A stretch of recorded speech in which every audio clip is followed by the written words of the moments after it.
Episode of Indiana Adoption Happy Hour.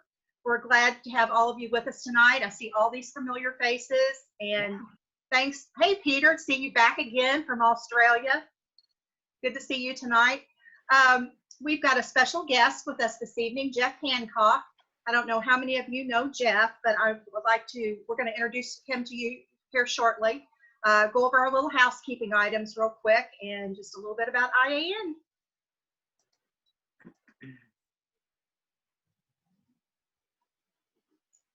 Okay, most of you have already seen this. Again, this is who we are.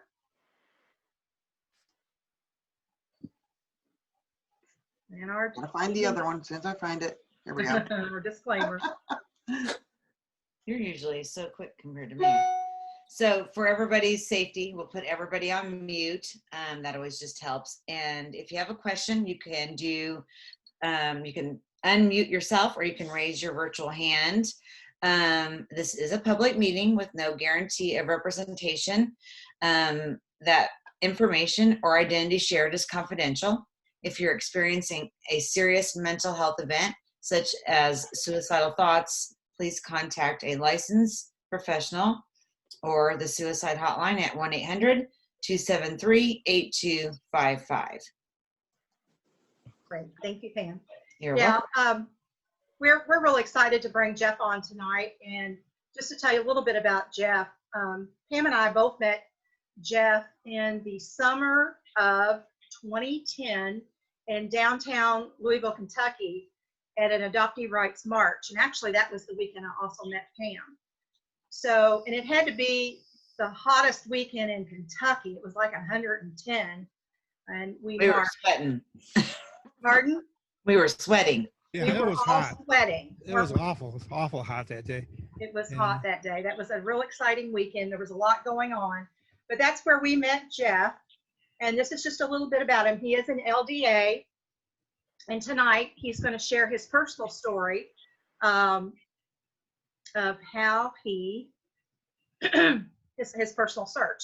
So he's a volunteer and an activist for restoring adoptees' access to original birth certificates statewide with New York, the Unsealed Initiative Project, and nationally with the Adoptee Rights Coalition. And he volunteers as a facilitator for the monthly support group meetings with the Hillside Agency's Adoption Rescue Network in Rochester. And he is co-contributor to the Adoptee Survival Guide, Adoptees Share Their Wisdom and Tools, available on Amazon.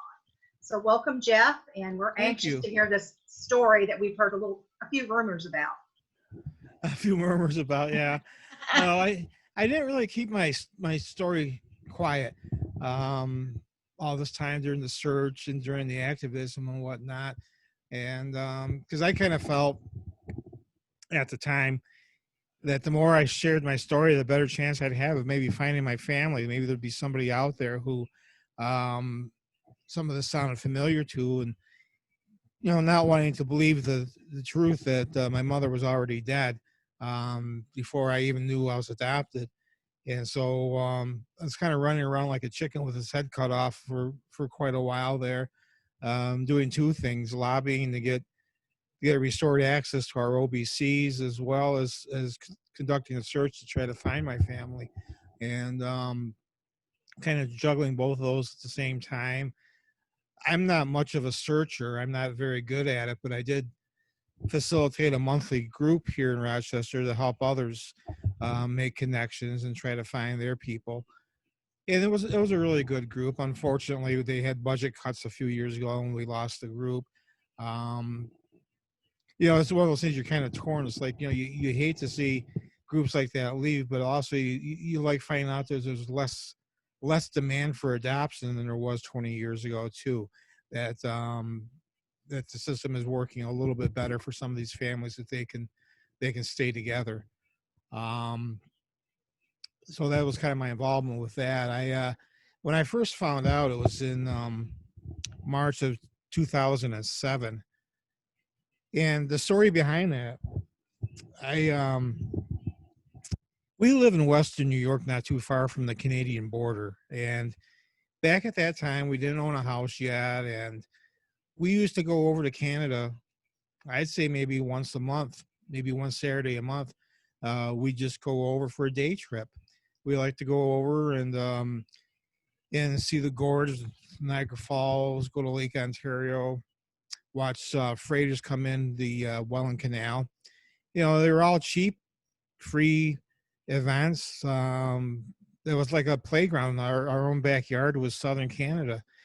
And it was in 2006 that the Bush administration started this thing where they wanted everyone who had any intention of ever going into Canada to have a U.S. passport. I didn't have one.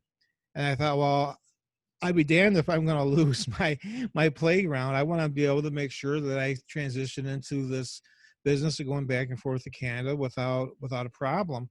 And so I started bugging my mother. She was still alive, and she used to call on Sunday nights to chat with us.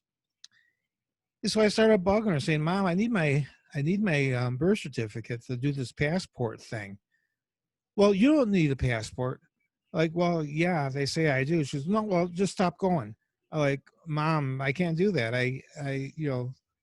We're going." And for weeks, we continued back and forth with this thing about my birth certificate. So finally, one day, I said, "Mom, look, it's going to cost me a bit of money to get a replacement one, but I'd rather not do that. But if I have to, I will." And she didn't realize you can replace your birth certificate. That was on a Sunday night, and it was the Wednesday afternoon following that my wife came home from work halfway through the day. I could tell she had been crying, and I had been really sick with a cough, cold, flu kind of a thing. So I remember staying home that day. I was feeling really blah, and I had just taken a double hit of Tylenol with codeine in it. And so I wasn't completely thinking straight, And so I thought maybe she was coming home to tell me I was dying or something, because I really didn't know why else she'd be coming home in the middle of the day like that. So she shows up, says, "I have something to tell you." And we sat on the couch, and she told me the whole business about Mom calling her at work and fessing up that I was adopted, and that's why she didn't want me to see my birth certificate, because I'd be able to tell her right away that I was adopted by looking at it. Well, what Mom never realized was it's an amended birth certificate. It's not a birth certificate. It's a certificate of live birth. And there is absolutely no information on it whatsoever that indicates that I was ever born, really.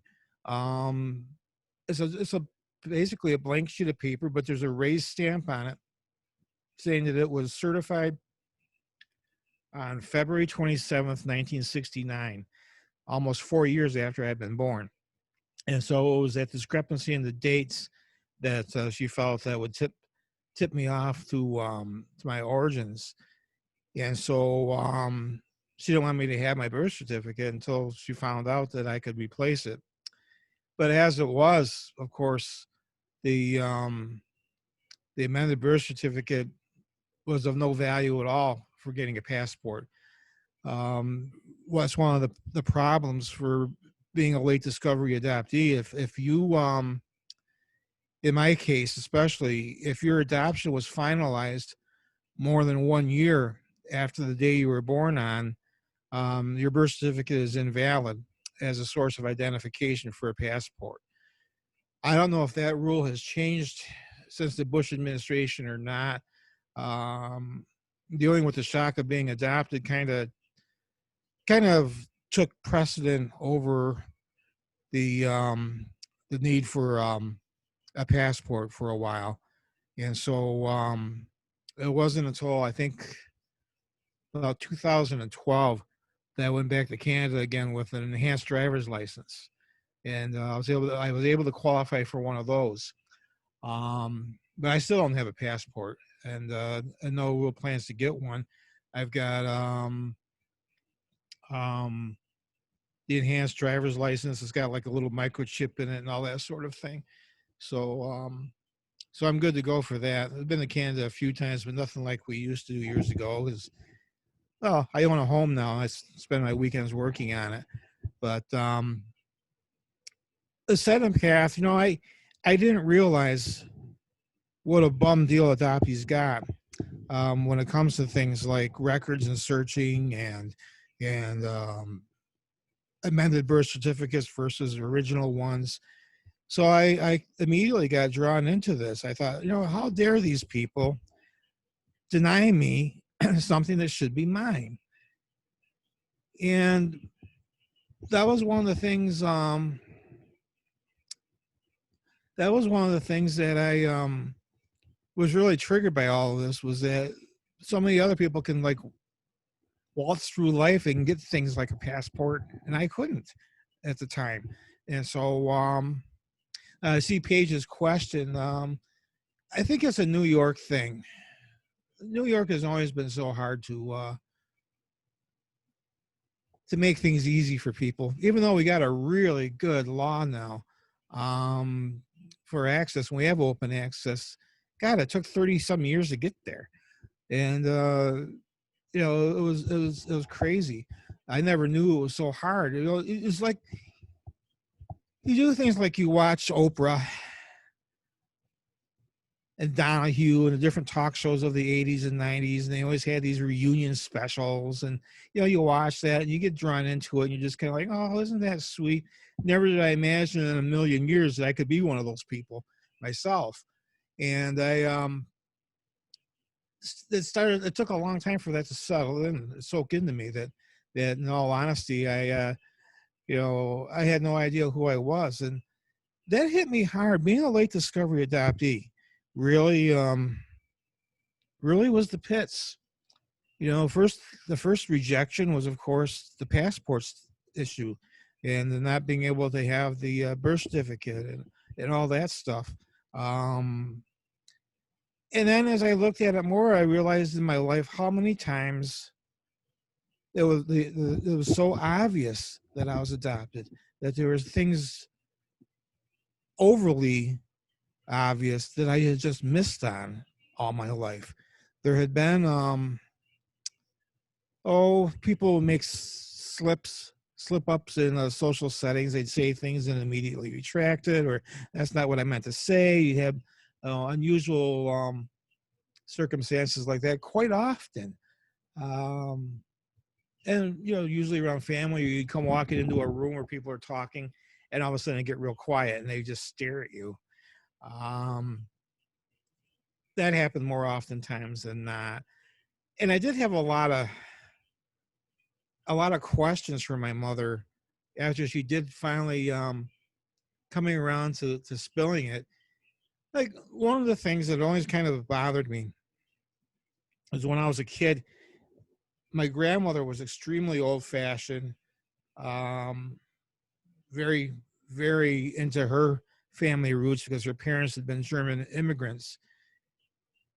And she had a family Bible. It was about 200 years old, and it was in German. And there were pages in it that were dedicated to tracking the family tree. And I wasn't in there.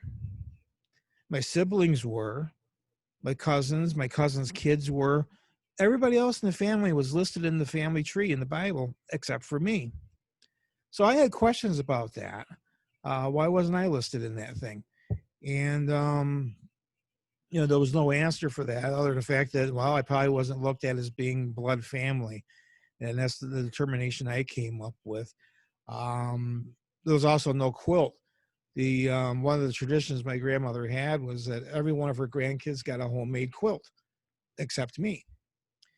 And so I kind of figured that that must have played into that too, because it was a question I'd always had. Why didn't I get one of those things?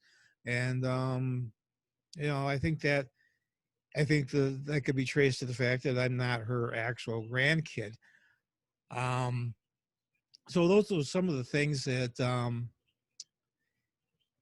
that always kind of triggered me, and people would slip up and say things, assuming that I knew and that I didn't. I remember going to see my Uncle Clarence, who lived near Jamestown, New York, and we went to see him when our oldest son was really little. And the kid picked up a baseball bat, a toy one that was laying there, one of those little wiffle bats, picked one up that was laying on the floor and was, swinging it around and whatnot. My uncle said, "Yeah, he's a Hancock, all right. Look at him." And I was like, "Well, of course he is. He's my son." And never realizing that I wasn't a Hancock either.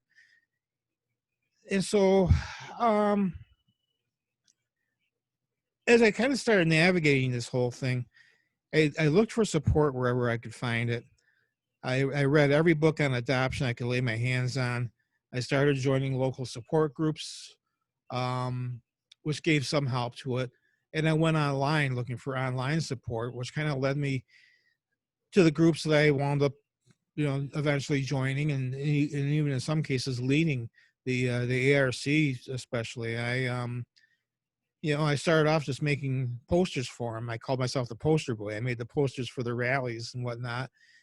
And then I wound up kind of, becoming the president eventually and getting involved with a lot of the lobbying that was going on with it. I enjoyed it a lot. It's exhausting, but fortunately I got to know some people really well, like Pam, who helped me get my feet wet with it all. And I really enjoyed going around to the different cities when we'd have the protests. And it never really occurred to me that as we were doing the protests around the country and whatnot, that eventually we wouldn't need them anymore, because our whole idea was to get the undivided attention of legislators. And then once we got it, we were like, I guess we don't need to do those protests anymore. They invite us to breakfast now, and we get to know them pretty well and whatnot. So, it's funny. We have a new assembly member here in our district in New York. And right before we had our vote 2 years ago, I was lobbying her, and I sent her an email and I said, "Look, Marjorie, I like your help getting our bill passed in New York." And I told her in an email just a little bit about it. And then she called me on the phone later that week. She says, "Good God, Jeff, you know everybody in Albany." And I said, "Really?" She's like, "Yeah, I was in my office, earlier in the week. I got talking to people, and oh my God, they're like, 'Yeah, you're a household name over there with this adoption bill.'" She goes, "I gladly will vote for it." And she was really sweet about it. She's very grandmotherly. She's from rural Caledonia, New York. No false airs about her. She's, very normal, average person. And she texted me from the assembly floor when she voted on the bill to let me know that she had just voted on it. And that was really sweet. She was putting flyers out in the neighborhood the other day, which I've never seen anybody ever do that for themselves. They usually volunteers do it. And so I'm looking out my front window, and here's Marjorie Burns sticking a thing in my mailbox in the middle of the afternoon. I thought, oh man, I have to talk to her. We wanted the picture together with me with my birth certificate, which she still need to do. And so I made a lot of connections. One of the things I had to my advantage was I used to be a school teacher in a private Catholic school in Rochester, and we had several state senators from the Rochester and Monroe County area who sent their kids to our school. And so I was able to use that as kind of a segue of getting in and talking to some of these senators. Say, "Hey, I taught your son Roger years ago at All Saints. Do you remember me? Well, I could use your help with something now." And that kind of lead one thing into another. And next thing I knew, I had different senators who would sign on in support of our bill. I never knew it would take this long to get the bill passed, but I'm glad we got it, because we actually have a pretty good bill, a pretty good law now. And our sponsor was David Weprin, and he tacked a few extra things into it so that if he had resistance on the floor of the assembly, he'd be able to pull back some and negotiate, but still keep our bill pure. Well, he never got any resistance, so we wound up now losing any of the little things he put in there, like like if an adoptee dies, that's the end of being able to get the information you wanted. Well, he put a clause in there saying that the spouse and children of an adoptee have just as much right to that information as the adoptee has. And so in absence of an adoptee being alive, their children can apply for the original birth certificate too. And that was left in. And a lot of the states that are open don't get to have that. And so I thought that was an amazing bit of foresight he put in. Paige's cat is cracking me up. Hi. And so that for me was really exciting. For years, from 2007 through 2012, I continued my search. I looked everywhere. Most of it was based on hearsay. My mom really didn't have any information of value to share with me. And a lot of what she had, I think, were lies that were given to her by by the caseworker that handled my case. For example, my mom was told that my birth mother was a college student at St. Bonaventure who was in her senior year, didn't want to have to quit college, and didn't want to have to deal with being an adult at that point in her life. And so she was giving me away. And that was a crock. My mom had actually dropped out of high school when she was 15. And she was local to the area, but my mom never went to college. And my mom worked as a nanny for one of my aunts, taking care of the kids during the day. She loved children, but she never stepped foot into a college at all. The other information I had been told by way of my mom was that my caseworker knew of my father's family very well. And that was all that she said about it. And after I found my father and his side, I found out that my grandparents were still alive when I found them. They're in their late 80s. And when I asked them, the woman's name was Anna Ray Present. And I said, "You guys know Anna Ray Present?" And they're like, "Oh, yeah, we know her." And my grandma was the kind of person, she wouldn't say poo if her mouth was full of crap. She had not a bad word to say about anybody. And then there was Grams who gave you pretty much the straight gist as soon as Grandma left the room. And so we found out a lot about my caseworker because Grandma and Grandpa met when they were 3 and 4 years old in an orphanage. They were a product of the Cattaraugus County Orphanage. And my caseworker in the 1960s was their caseworker in the 1930s. And so we had that little connection. We had that tie. And Grandpa was like, "Oh, she was impossible. She was awful." He didn't have very many good things to say about her. And of course, Grandma was like, "Oh, that's not true. She was pleasant. She had a nice smile." And so that was what I knew about my caseworker once I found Grandma and Grandpa. It's kind of a tangled web we weave. You think about Shakespeare, but you look at my grandparents and you look at my caseworker, because my caseworker was pretty good at sweeping stuff under the carpet and not disclosing everything she should have on some of my reports. Because, lo and behold, her older brother was state majority leader, Senator Jesse Present, from the 1940s to the 1970s. And he was able to enable a lot of what went into adoption records to be falsified or not reported. And so that was part of my story with that.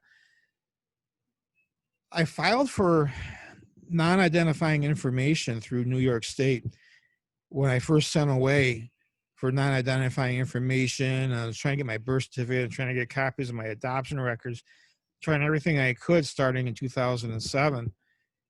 And I got nothing but crickets. And they say it usually takes about 30 days. Well, 30 days came and went. 3 years came and went. 5 years came and went. And after 5 years, just before the 6-year anniversary of my discovery, I finally got the non-ID I had requested because they'd had a staff turnover at Department of Social Services. And what happened was the new person came in and said, you should have received that years ago. Yeah, here it is. And they gave me everything. And I mean everything. I got a packet that came Federal Express 2 days after I contacted them. And boy, there was a lot of information to go through because they also gave me my foster care records. I was a foster kid for 4 years. Never really knew that. I mean, I knew it, but I didn't because, kids on the bus and at school would taunt me and call me foster kid. And so that was something that I remember bringing up when I was a kid. And they said, oh, people have all kinds of different names. Don't worry if they're calling you that. That means nothing. Well, it meant that I was a foster kid and just about everybody in the neighborhood knew it, except for me. Lost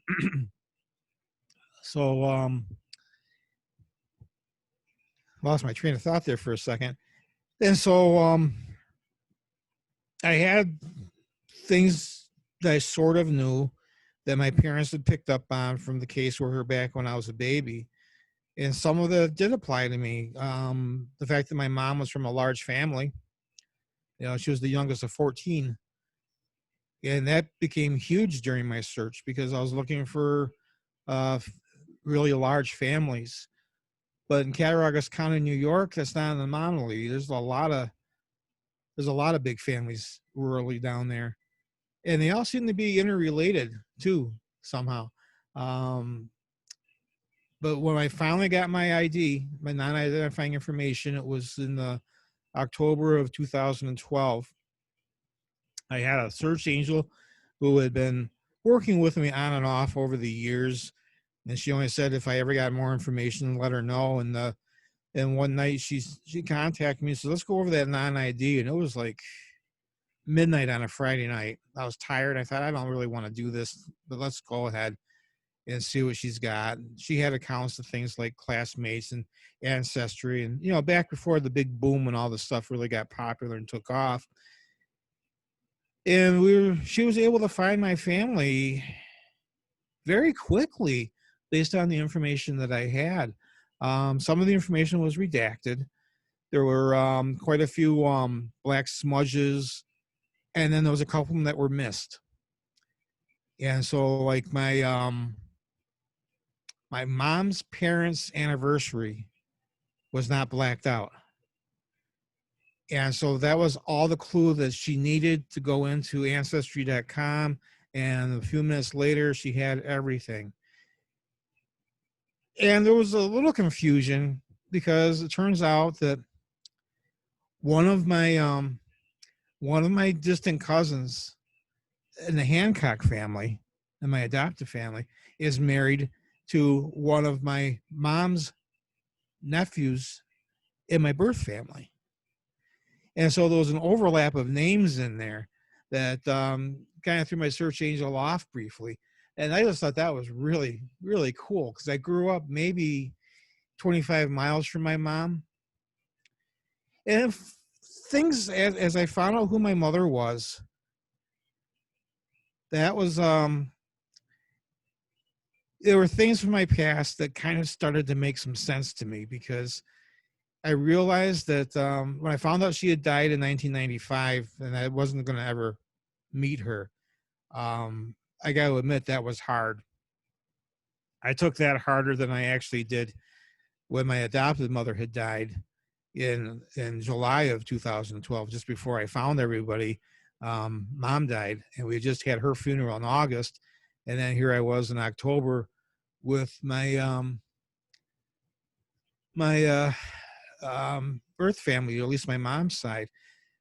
But when I was in high school, at my high school graduation, they always do that thing like, please don't cheer and clap until everybody's names have been listed and whatnot. And it's like, it always bothered me that I could see where my mom and dad were, but when they called my name someplace in the grandstand, somebody whooped and applauded. I never knew who it was. I remember asking people. It was none of my friends' parents. It wasn't my family. It took me years to find out that it was my birth mom. That she was at my high school graduation. And quite the stalker my mom was. She had been asking around the neighborhood where I lived. And she knew she ought not just show up. So she parked at the ice cream parlor that was near my parents' house. And on Sunday afternoons, she would have ice cream and sit there and watch my parents' house, hoping to catch a glimpse of me. And I found that out when I met my Aunt Pat for the first time. Aunt Pat was the one who was able to tell me who my dad was. But Aunt Pat was a trip, and she was just a real trip. And when I met her, she took this long bony finger and pointed at my chest. She goes, "I was at your graduation, you know." And the light just went on. I was just like, oh my God. In the back of my mind, after the adoption discovery, I kind of kept it in my head that maybe somebody from my birth family was at my graduation. I just had this sense. And I was right. Turned out my mom had been spending a lot of time watching my parents' house that summer. Every Sunday afternoon, she would make the half-hour trip from Olean up to Gowanda. She would sit there, eat ice cream, and watch what was going on, hoping to see me. I don't know how long she did it for. I mean, I left for college in September, so I'm not sure if she stuck around after that or not. But the high school I went to used to play against the high school from where my mom lived and where she raised my sister. And my sister would travel to all the games, including coming to Gowanda, where I grew up. And that was the only time that my mom would insist on taking my sister to these away games. My mom was not going to let my sister come to Gowanda alone. She was going to be with her all the time. And I think she had in her head that maybe she was going to meet and start dating her brother. And my sister thinks that too. You know, we both were talking about that. And she's like, Mom was really worried about things like inbreeding and stuff like that. And now we know why. But Mom never let Sherry come to Gowanda alone. All those years she was in high school. It never occurred to my mother that I was away in college at the time. I never went back home after I left. I became independent and went about leading my own life. But a lot of that stuff made sense for her too, because she never knew she had an older brother. She was only 18 when our mother died, and even at that, our mother had been sick for a very long time before she died. She had cancer, and I think she was diagnosed with cancer when my sister was 10 years old. So she struggled for a long time with the illness. And there were some mystery phone calls, I remember, that summer before I left for college too, after graduation. Somebody called up. It was a woman one time, and I thought it was a classmate of mine. I didn't know it could have been my birth mom, and I don't know for a fact that it was, but I think it could have been my mom. She was asking me about my future and what I wanted to do with my life, but she never gave me her name. And so I didn't have any reason to suspect it could be my birth mother. I didn't even know the term at that particular time, to be honest with you. Yes, I did have in the back of my mind some suspicions that I was adopted, but I didn't really know what to do with them. And when I asked my parents, they lied to me and they told me, oh, of course you're not adopted. Would you ever get that idea from? And hang on a second, I got to turn off the weather radio. That's going to drive us nuts if I don't.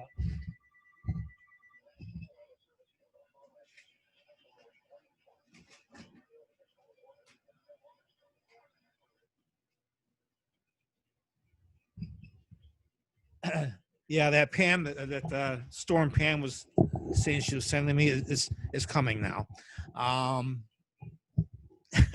Jennifer, I think you're mentioning that too. Yeah, it's made it to the other end of Lake Erie, so it's here. What was I talking about? Well, the long story short, there were some things in my past that indicated I could be adopted, but it still hit me like a ton of rocks when I found out that I was.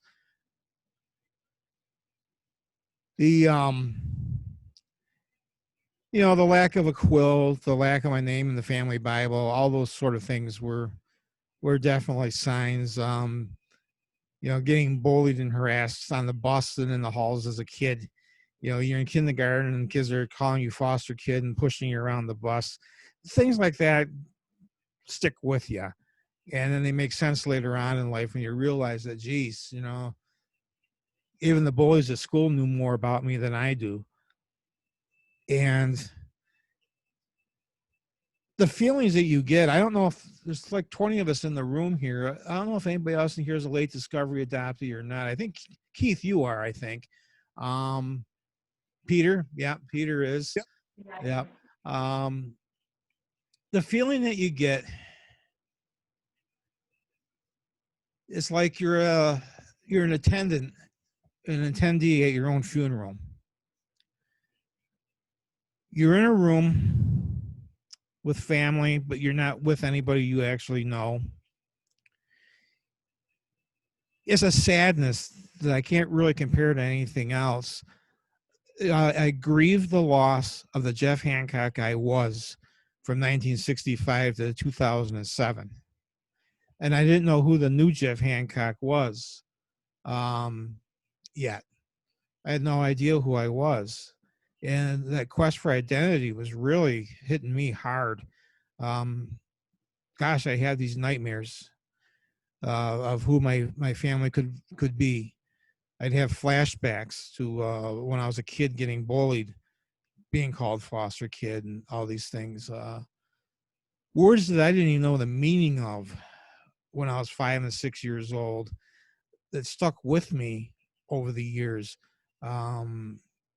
People tormenting me about that stuff. It's just, looking back at it, was awful. No 5-year-old should have to go through that kind of stuff. No person, I don't care how old they are, should have to go through the bullying and the harassment just because they're adopted. And so, as I searched, I met more people. I didn't leave very many stones unturned in my search, but I also didn't in my activism either. I joined the New York State group that Joyce Barr was leading. I got involved with the Adoptee Rights Coalition. Kind of got dragged into that. It was a great group of people. We had our protest in Philadelphia in 2009. I met so many other people. It was just, for me, I really felt enabled. There was a video.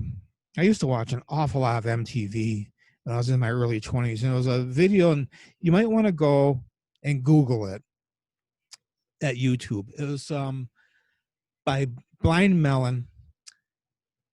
And it's a little girl dancing in a bumblebee outfit.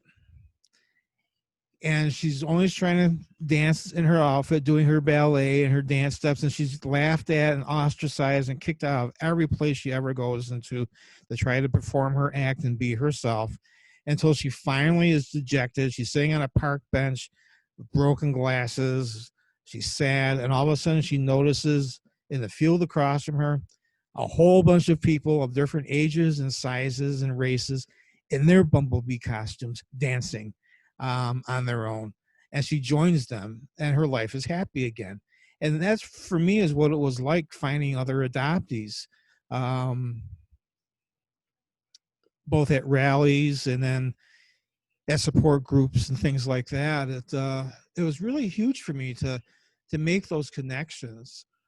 And that's one of the things I still really enjoy about, because I'm carrying the friends even today that I've had ever since 2007, when all this came to light.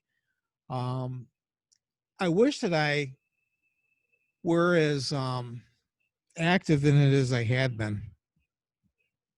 After New York got our bill passed, I kind of took a break, and I haven't really delved back into helping people in other states like I should be. I should be doing more for others at this point.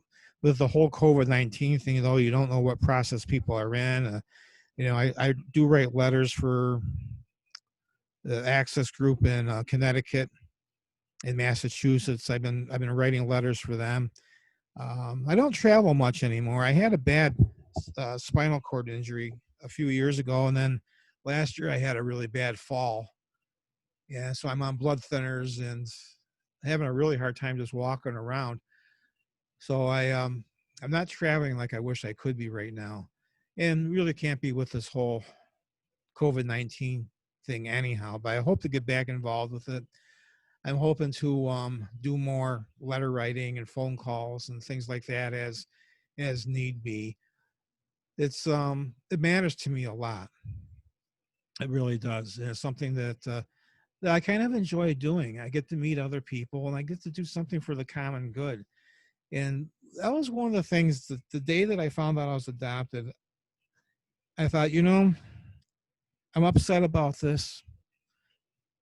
And I am mad about this, but I can't let others know that anger because it's not going to get anything done. And if I go to meet with a state senator or an assembly person or somebody from the governor's office, I can't come across as just another pissed off adoptee. I have to have more than that. I have to use the better part of my brain to be able to influence people to supporting us, whether it's for legislation or just supporting us to try to get society to accept us a little bit more. I mean, for me, I don't find very many things as offensive as the word bastard. That really offends me. And I absolutely refuse to consider myself one. Life is short. You have to work hard to make ends meet. You have to work hard to gain whatever status you can in life. And I've been through way too much crap to consider myself a bastard. So I simply won't do it. Other people will. They think it's important for them to have this part of their identify themselves with. But in all honesty, I just can't embrace that. I refuse to. When you call yourself a bastard, you indignify everything you've done in life. People aren't going to know you for the guy who taught, the guy who's got his own kids, the guy who was dean's list, the guy who got on a teaching award. I mean, there's all these accolades that I had when I taught and when I was in college that I don't want to kick to the back burner just because I'm adopted. In my adopted family, I was the first one to get a college degree. I'm still kind of proud of that because in all my families now, I'm one of the few to have a college degree.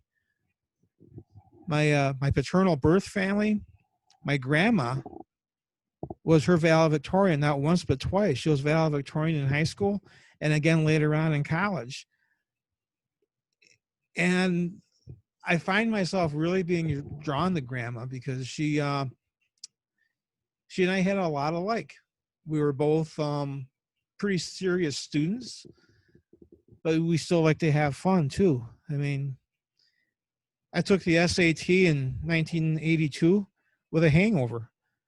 And I still managed to get I think it was a 12 something or another on the thing. And to me, that was always kind of a source of pride. And, so it wasn't like I was a goody A student. I like to have fun with my friends.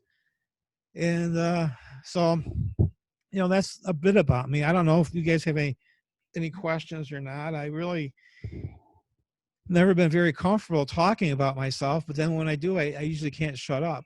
So I'm going to scroll through this thing here. So I missed a few questions.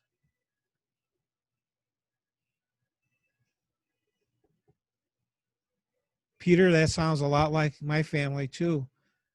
Yeah. And Peter, you're in Australia, right? Yeah. Yeah. Isn't it funny? We have a common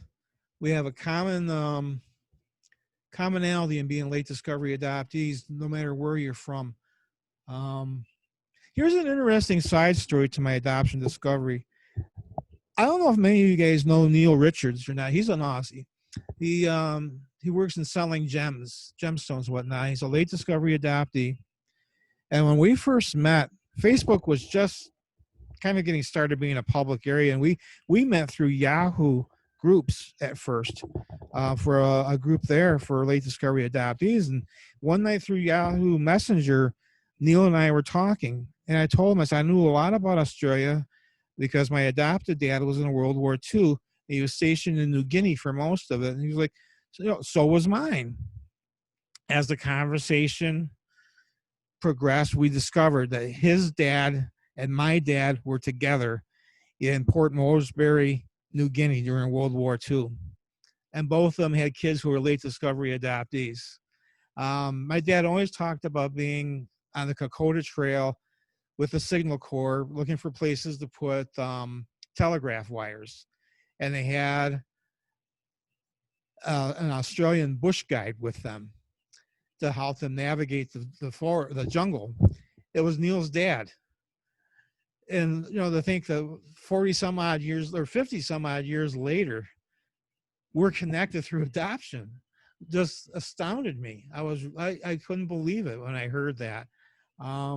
It's just how some of these weird things in our lives are meant to connect. I don't know, maybe Peter can offer some insight into this too. When I first started looking for whatever support I could find about being a late discovery adoptee, all the resources that I found were from Australia.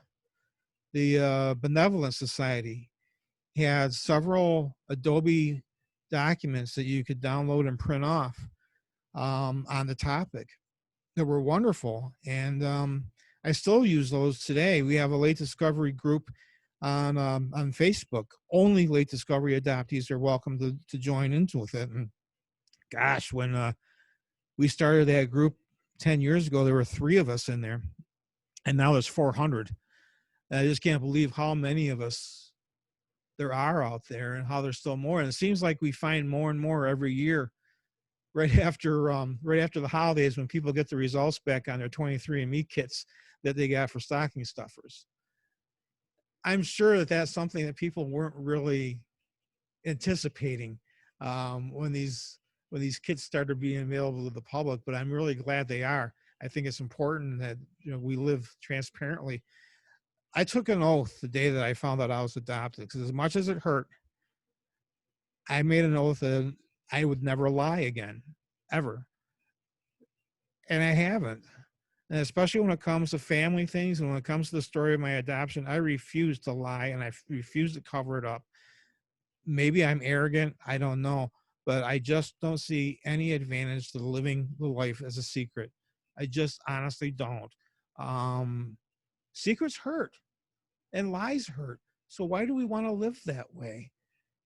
For me, it came with some cost. I lost most of the friends I had outside of the adoption community that I'd had before my discovery. Do I mind it? No, not now. I don't. Back then it hurt even more. It was like salt in a wound. But to be honest with you, I wouldn't want it any other way than how it is right now in my life. The people that I considered good friends were fickle.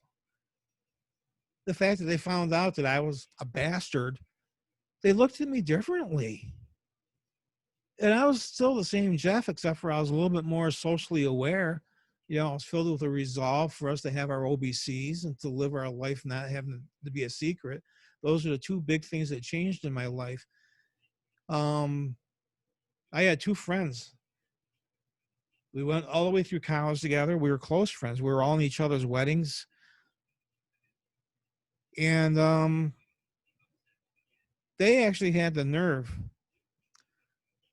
to question whether or not I was pulling their leg or not with this whole adoption thing. So they created fake IDs online to test me, to see if I really was who I said I was when it came in terms of this kind of stuff. And so they wrote to me from the point of view of being a late discovery adoptee.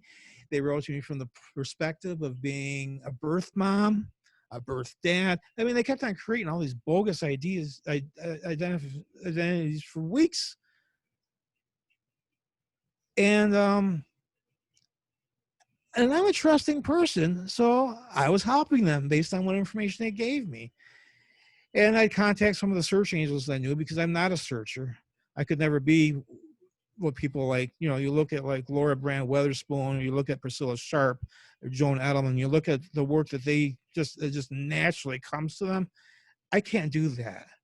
I can refer them, but there's no way I can actually do a search for somebody because I just don't have that skill. And so I was doing that for these guys, finding out that they were creating fake things all along. And that stung. I mean, that hurt a lot. This is the guy I had been his best man and he had been mine. And I find out he was also harassing my wife at the same time. And I'm thinking, okay, that friendship is now over. And those people are blocked. And at the time it hurt a little bit, and it's frustrating, but I look at the friends that I have now. I mean, some of the people sitting in front of me right now, I've known for years. And, I'd rather have those people in my life than these people that I went through college with and had trusted before, because they turned out to be rats. So let's look at some more of these questions here. Darren said it's okay for me to take a break. Thanks, Darren. I appreciate that. Darren had 4 litters of cats born in the month. Wow, that's a lot of kittens. Charlotte Smith is in Melbourne, Australia. Hi, Charlotte. Charlotte, why don't you Hi, Jeff. It's really great to hear your story, and I'm really grateful to you for sharing it. Pauline Lay gave me your paper about, I don't know if you remember Pauline. She came over to the States to one of your conferences, and that was about 10 years ago, 12 years ago. She gave me that paper, and it really resonated with me. My question was just about whether you had, I mean, I know comparisons are really difficult amongst adoptees, but I just wondered if you had any observations about differences between LDAs and adoptees who were raised knowing they were adopted. I think we all pretty much well fit the same template, whether we're late discoveries or not. But I think for those of us who are late discoveries, it's a lot more intense, working through the different components of adoption. You go through the first 20, 30, 40, 50 years of life pretty much well clueless to the fact that you're adopted, and all of a sudden you've got to catch up your life to the fact that you've been living a lie for so long. And how you handle that's tough. It's tough finding the right way to handle that. A lot of people do it through anger. When I was a kid, I had a lot of anger issues, and I kind of grew out of that in college. And being an elementary school art teacher, you can't carry around anger at all. I mean, you just can't do it, and it's not in my nature to be an angry person. So I always kind of look at fellow adoptees, members of legislatures, things like that, the people that I was talking to and networking with, kind of look at them as students, as people that I could identify with. Even when I was a school teacher, I never talked down to the kids. I couldn't stand that when I was a kid. And so as a teacher, I didn't talk down to people. I talked to them like they were mini grown-ups. I had one principal that I worked for said, Jeff, you gotta talk down to the kids more. I said, why? They're not less human because there's 40 years difference between us, right? And so I don't see a big difference between us and regular adoptees, other than the fact that I think the pain is a lot more intense because we've got this backstory that we have to try to deal with and go forward, and what our identity is now. And in our group, that we have on Facebook for late discovery adoptees, I think that's the one element I see the most. I see that the most because it's how do we cope with who we are now? For me, I was kind of blessed in that I was so much younger than my siblings and cousins in my adoptive family. I was kind of blessed that both of my parents were gone by the time I found my birth families. That was really kind of a blessing. I was blessed that my older siblings in my adoptive family stopped speaking to me after my mom's death. All those kind of things didn't hurt like it should have. It actually kind of encouraged me and filled me with a resolve to find myself, my real self. And I think I've pretty much well found that now. You know, if that makes sense. I don't know. I mean, did that answer your question, Charlotte?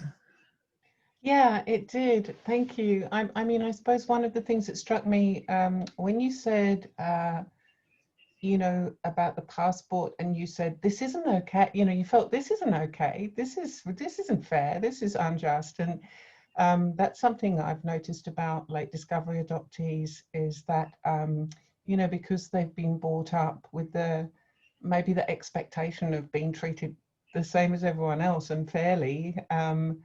They can really see the lack of justice in terms of rights of adoptees, whereas adoptees who were raised knowing they were adopted, maybe they have a little bit more of acceptance of that because they're kind of used to it. I mean, it's a question really more than an observation. And also I've noticed with late discovery adoptees that they, the ones I've known in groups have tended to search pretty much straight away when they found out that they're adopted, whereas adoptees who have been raised knowing can wait, you know, decades before they decide to search. Those were my two observations. I don't know what you think about that.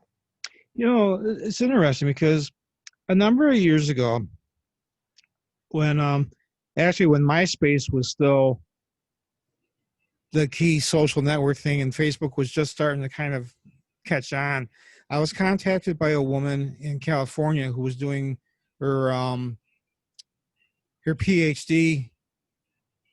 What do you call it? Not the thesis paper, but the dissertation. She was working on a dissertation on why male adoptees search when they're older. And she had done quite a bunch of work that she said the average age of a woman adoptee is around 27 or 28. For male adoptees, it's 42 on average. And she asked, how did I wind up fitting that dynamic? And I was like, well, I was 42 when I found out I was adopted, and I started my search that same afternoon. There was no hesitation. There was, you know, I lunged right into it. But again, I thought it was going to be just like on those sappy reunion specials on TV. I thought, okay, I'm going to hop on the computer. I'll get that birth certificate this afternoon. Tomorrow I'll do what I can and I'll find my family. It'll be as easy as pie. And then 6 years later, I found them. And how many years later did I get my birth certificate? It was, you know, it's wild.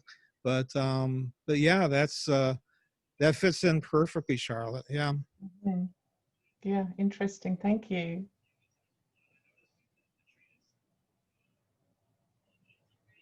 There's always that initial shock when you meet people at adoption conferences and you wind up that, you know, you meet a fellow LDA in the group.